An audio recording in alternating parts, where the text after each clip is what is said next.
Bonjour, mesdames, messieurs les journalistes. Avant de vous expliciter la situation de nos camarades illégalement gardés à vue au niveau de la division des investigations criminelles, il me plairait de vous parler en quelques mots de l'Assemblée nationale.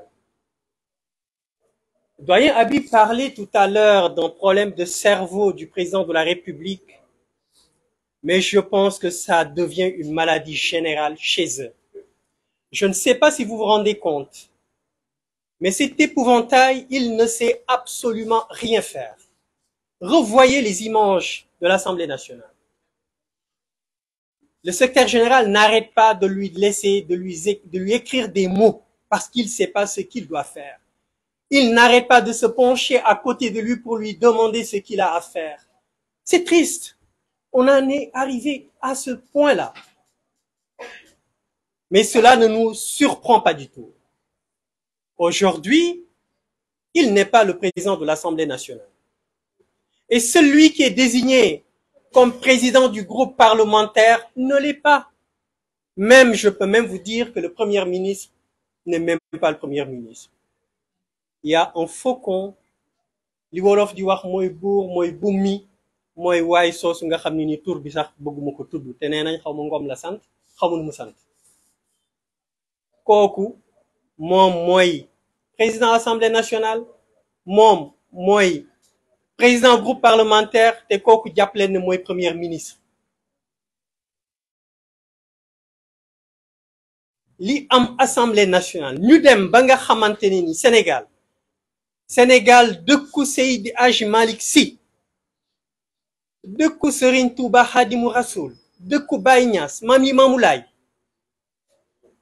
ak les hommes d'État yu ñu fi xam ñoom Léopold Senghor ñu ñëw ba ñu mel noonu di am benn kilifteef benn doole bi ci assemblée nationale ci pencum ndaw réew mi war nañu xoolaat suñu bopp.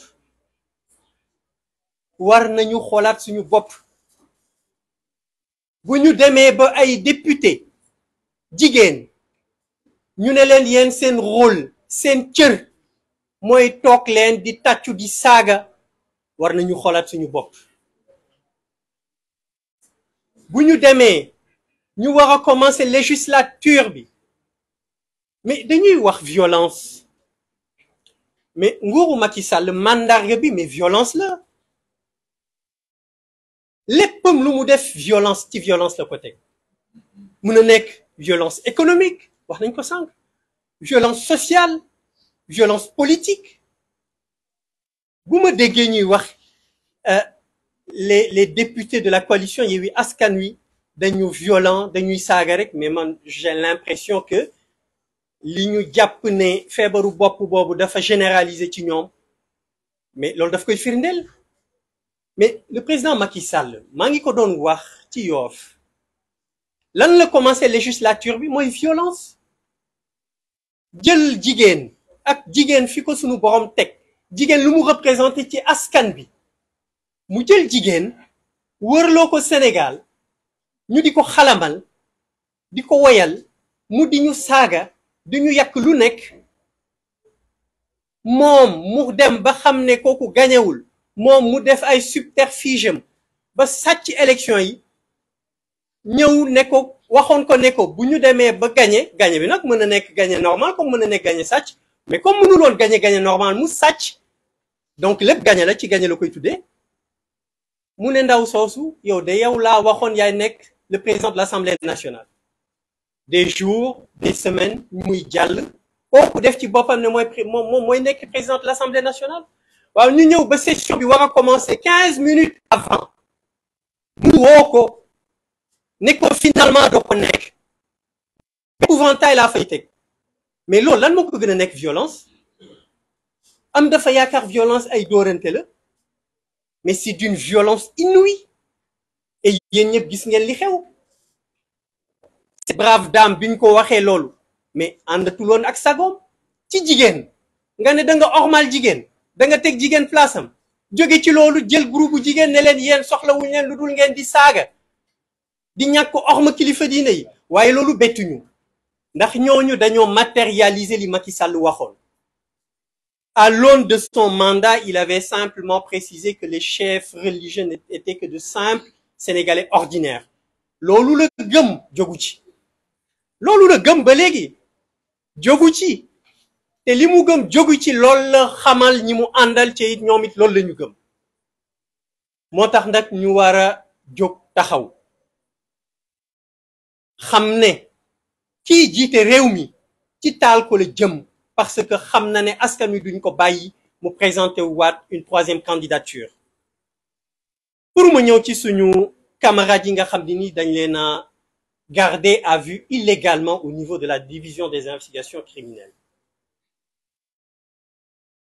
li xew Assemblée nationale xëy na soxlawul ñu di ci ñëwaat yéen ñëpp gis ngeen ko donte man personnellement j'ai été très choqué, j'ai été surpris par les petits esprits. gis nga Sénégal dañu war a bàyyi di wax ci émotion.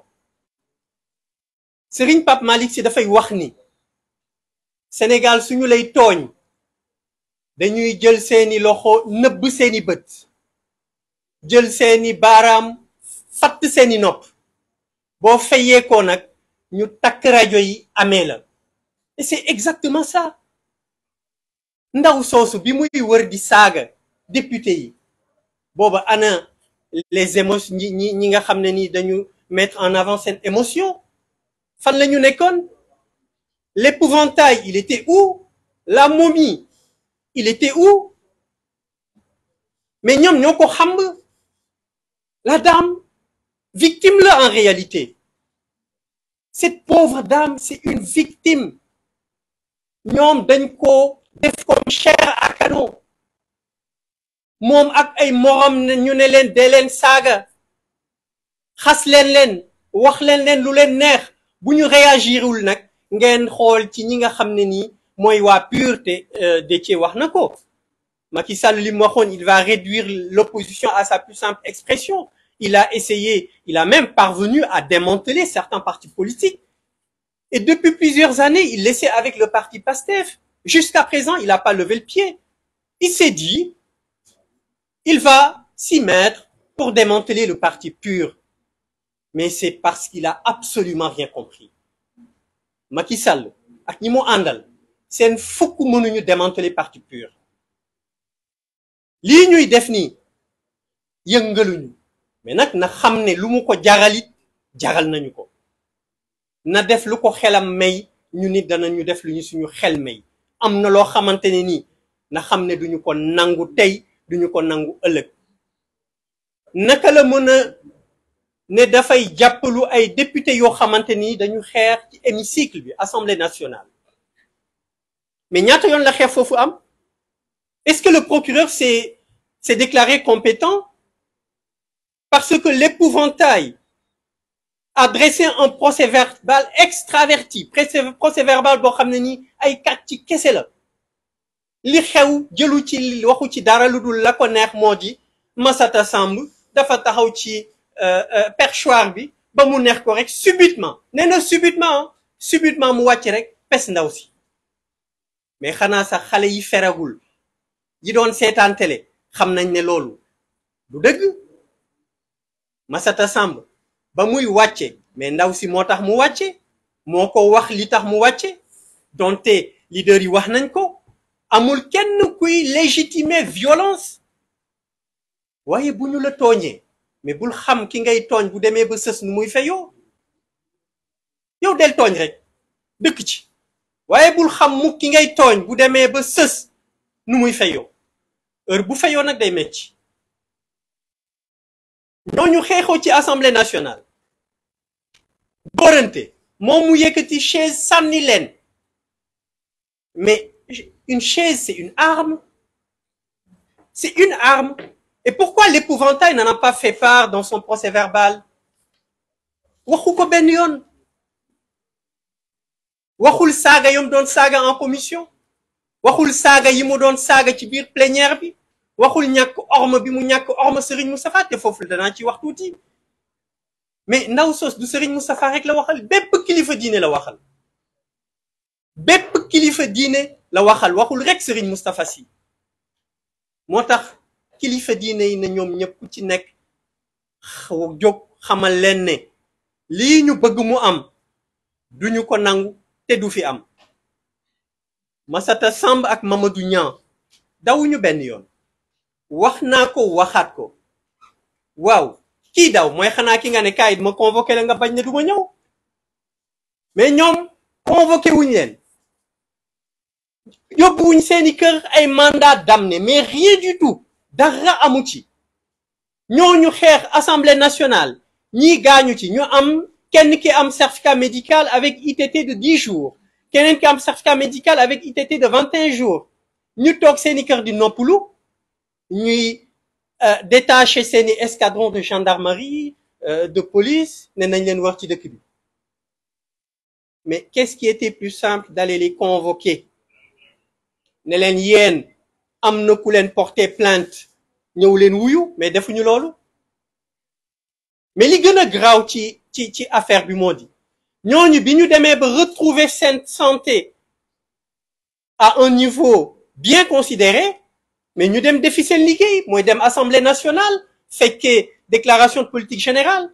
mais assemblée nationale naka la fa le ministre de l'intérieur war a envoyer ay policiers wala ak ay gendarmes ñu war ne dañuy nekk ci couloir yi pour jàpp benn député. mais vous vous rendez compte de la gravité de la situation bi ñu tollu. Sénégal amatul loi.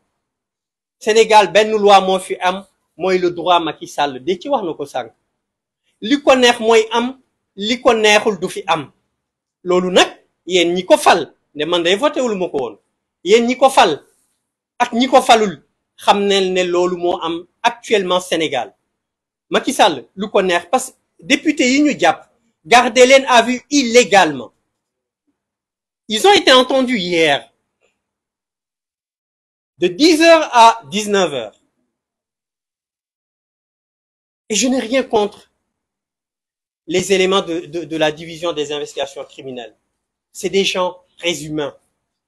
donc te it ñoom instruction la ñuy xaar, bu ñu leen joxee instruction, bu ñu bokkee ak yow ndey ak baay sax danañu appliquer instruction bi. loolu il faut ñu comprendre ko ci ñoom it. ñoom li ñu leen wax la ñuy def, mais kan moo leen di wax? est-ce que xam ngeen ne jamono bii ñu toll du député du ministre du kenn mooy joxe instruction, mooy Macky Sall. bi ñu leen dégloo démb PV ba dara newu ca, dara newul ci PV bi, parce que ñoom dañu bëgg ñu def aveu, te ñoom it duñu ay xale, ay mag yi jëmm lañ, ay député lañu. pourquoi ñu war a def ay aveu? ce sont des députés. boo leen bëggee dugal fenn fi mais da ngay lever seen immunité parlementaire, di ci wax na ko. pourquoi ñu bañ demander lever par immunité parlementaire u député yooyu? ñu bëgg leen forcer ne leen def leen aveu. démb amuñu li ñu bëgg, tey ñu commencé waat ci suba encore. ñu ne woon danañ leen présenter au procureur tey ci suba, ba fi ma fay jógee kenn présenté wu leen. waaye nag nañu xam ne am na lu ñu dootul nangu. xawma kan de, waaye parti pur dootu ko nangu. dootuñu ko nangu, duñu nangu Macky Sall ne daf ñuy néewal doole, donte mënu ko. mënuñu néewal doole. loolu lañu dul nangu. te ñu ngi koy xamal ne ko ñii suñu mbokki député yooyu na leen tëj. bu leen tëjee askan bi dina jël responsabilité am, kooku lu leer la. lu mu ko jaral ci dossier bi jaral nañu ko. du menace du dara, waaye dafa am foo xam ne nii gor soo koy puus di puus ba mu sës rëkk ci mur bi, boo deful nank dana retourner ci sa kaw.